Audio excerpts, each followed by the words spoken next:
কিছুদিন আগে মুর্শিদাবাদে বাবরি মসজিদে ভিত্তিপ্রস্তর স্থাপন করেছেন হুমায়ুন কবির। আবার নতুন দলও খুলেছেন তিনি। নতুন দলের নাম রেখেছেন জনতা উন্নয়ন পার্টি।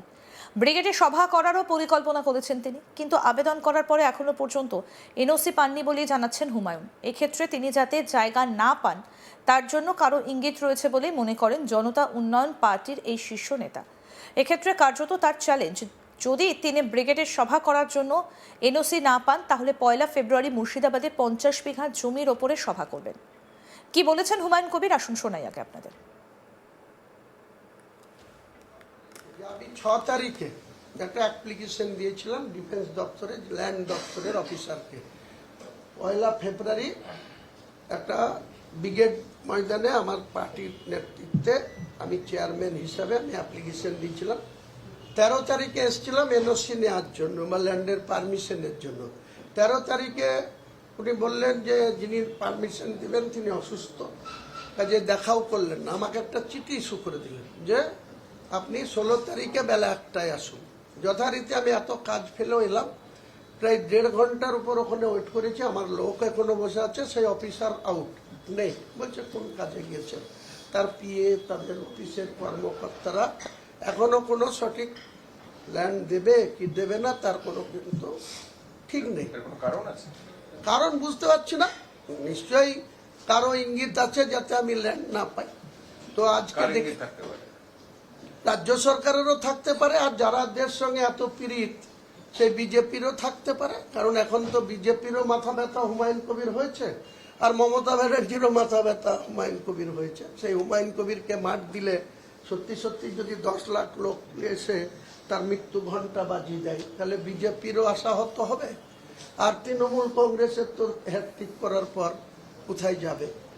তো সেই জায়গাটা থেকে ল্যান্ড যদি পাওয়া যায় তাহলে আমরা পুলিশ কমিশনারের কাছে অ্যাপ্লিকেশন করব, কারণ ল্যান্ডের এনওসি ছাড়া অ্যাপ্লিকেশন করে লাভ নেই। যদি না পাওয়া যায় 1 ফেব্রুয়ারি ব্রিগেডের মতো সভা হবে, কিন্তু সেটা মুর্শিদাবাদের 50 বিঘি জায়গার উপরে প্যান্ডেল করে হবে। কারণ আমি বলেছি কলকাতায় চ্যালেঞ্জ অ্যাকসেপ্ট করেছি, যদি আমাকে এইভাবে ব্যাকআউট করা হয় বা পিছনে এইভাবে অসহযোগিতা করা হয় তাহলে আমি 50 বিঘি জমির এনওসি নিয়ে, যেখানে আমার নিজেরও 4 বিঘা জমি আছে, সেখানে এনওসি তৈরি করে মুর্শিদাবাদের প্রশাসন, সিভিল প্রশাসন এবং পুলিশ প্রশাসনকে জানিয়ে 1 ফেব্রুয়ারি কিন্তু সভা হবে। সেটা ব্রিগেডে হতে পারে, নাহলে মুর্শিদাবাদের 50 বিঘা জমির উপরে হতে পারে। অন্যদিকে মুর্শিদাবাদের হরিহরপাড়ার এক সভায় বড় মন্তব্য করতে শোনা গিয়েছে হুমায়ুন কবিরকে। মমতা ব্যানার্জি ও ফিরহাদ হাকিম মাস্তুতো ভাই বোন বলে দাবি করলেন তিনি। হুমায়ুন বলেন, এই ববি হাকিমের বাবা ছিলেন গয়ার মুসলমান, মমতা ব্যানার্জির মা গায়ত্রী ব্যানার্জি তার মাস্তুতো বোন ববি হাকিমের মা ছিলেন। তার মানে হিসেব করে দেখুন, মমতা ব্যানার্জি আর ফিরহাদ হাকিম আমাদের ভাষায় খালাতো ভাই বোন, আর ওদের ভাষায় মাস্তুতো ভাই বোন। কি বলেছেন হুমায়ুন কবির, শুনুন।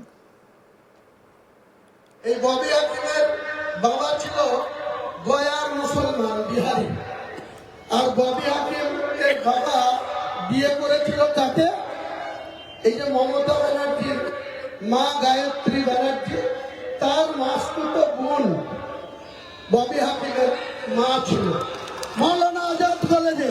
তার মানে হিসাব করে দেখুন, মমতা ব্যানার্জি আর ফিরহাদ হাকিম নিজের আমাদের ভাষায় খালাতো ভাই বোন, আর ওদের ভাষায় মাস্তুতো ভাই বোন। এই কথাই আছে না, রাজা দান করছে কাকে, রাজা।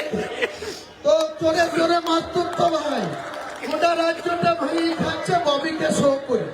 ববি জনাব ফিরহাদ হাকিম কলকাতার মেয়র আর আরবান দপ্তরের মন্ত্রী।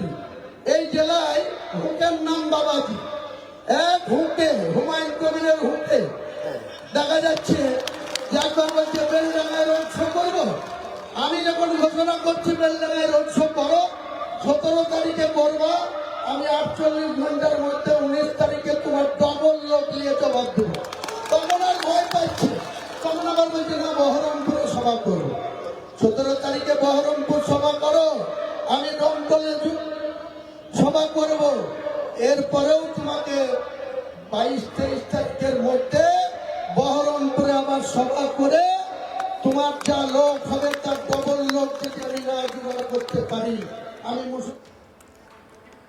এখানেই শেষ নয়, এই সভায় হুমায়ুন আরও বলেন, আমি 22 তারিখে দল খুলেছি, একটা মুসলিমের ছেলে বাংলায় দল খুলে নিল, আপনাদের প্রচণ্ড গা জ্বলছে, প্রচণ্ড হিংসে হচ্ছে, শুধু ব্রাহ্মণরাই খাবে আর মুসলমানরা দাঁড়িয়ে দাঁড়িয়ে দেখবে, শুধু মুসলমানরা মারামারি করবে, লাঠালাঠি করবে, কোর্টে যাবে, উকিলকে ফি দেবে, 10 কাঠা জায়গার জন্য একটা মুসলমান আরও 2 বিঘে বিক্রি করে মামলা করবে।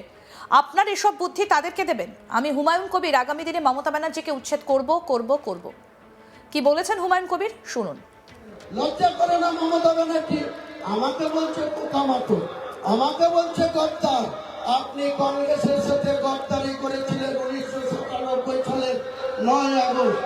সেদিন ভারতবর্ষের কংগ্রেসের সভাপতি ছিল সীতারাম কেশরী, আর রাজীব গান্ধী মারা যাওয়ার পর তার স্ত্রী সোনিয়া গান্ধী কোনো দায়িত্ব না নিয়ে 9 আগস্ট 1997 কলকাতার নেতাজি ইন্ডোর স্টেডিয়ামে ইনডোর করেছিল। আপনি মাত্র 5,000 লোক নিয়ে মেউ রোডে গান্ধী মূর্তির পথদেশে এই তৃণমূল দলটা খুলেছিলেন। আপনার কোনো নামগন্ধ ছিল না সেদিন। যে অসুস্থ হয়ে আছে আজকে বাক্য বের হচ্ছে না, মুকুল রায়, ফরিদুল শেখ, অপূর্ব মজুমদার, নর্থ বেঙ্গলের আরো 2-3 জন ব্যক্তিকে নিয়ে এই তৃণমূলের সেদিন জন্ম হয়েছিল, ডেটটা 9 আগস্ট 1997 সাল। তারপরে আপনি উড়ে এসে জুড়ে বসে চেয়ারম্যান হয়েছেন দলে 1 জানুয়ারি 1998। আমি 22 তারিখে দল খুলেছি, একটা মুসলিমের ছেলে বাংলায় একটা দল খুলে দিল, আপনাদের প্রচন্ড গা জ্বলছে, প্রচন্ড হিংসা হচ্ছে, শুধু ব্রাহ্মণরাই খাবে আর মুসলমানরা দাঁড়িয়ে দাঁড়িয়ে দেখবে, শুধু মুসলমানরা মারামারি করবে, লাঠালাঠি করবে, কোর্টে যাবে, উকিলকে ফিস দেবে, 10 কাঠা জায়গার জন্য একটা মুসলমান আরো 2 বিঘি জায়গা বিক্রি করে মামলা করবে। আপনারা এইসব বুদ্ধি তাদেরকে দেবেন। আমি হুমায়ুন কবির আগামী দিনে মমতা বন্দ্যোপাধ্যায়কে উচ্ছেদ করব। বাংলার মুখ্যমন্ত্রী আপনি আর হতে পারবেন না, হ্যাট্রিক করে ফেলেছেন। মানে বিদায় নিয়ে ওই যে জগন্নাথ ধামরা কি করেছেন, ওখানে গিয়ে হরিনাম করুন, ওখানে গিয়ে বসে বসে হরিনাম করুন। আর আপনার ভাইপোকে প্যারাশুট থেকে দিল্লি থেকে নামিয়ে 2014 সালে ডায়মন্ড হারবার সাংসদ করে দিয়েছে, আবার 19 সালে করেছে, আবার 24 সালে। কখনো রাজ্য সরকার, কখনো মমতা ব্যানার্জি, কখনো বা অভিষেক ব্যানার্জি বিভিন্ন সময় আক্রমণের নিশানা করেছেন হুমায়ুন কবির। এবার তিনি নতুন দল খুলেছেন এবং তিনি ব্রিগেডের সভা করার বিশাল পরিকল্পনা জানাচ্ছেন। আরও আপডেট পেতে দেখতে থাকুন আজ তাক বাংলা, সাবস্ক্রাইব করুন, নোটিফিকেশন পেতে বেল বাটন অপশন প্রেস করুন।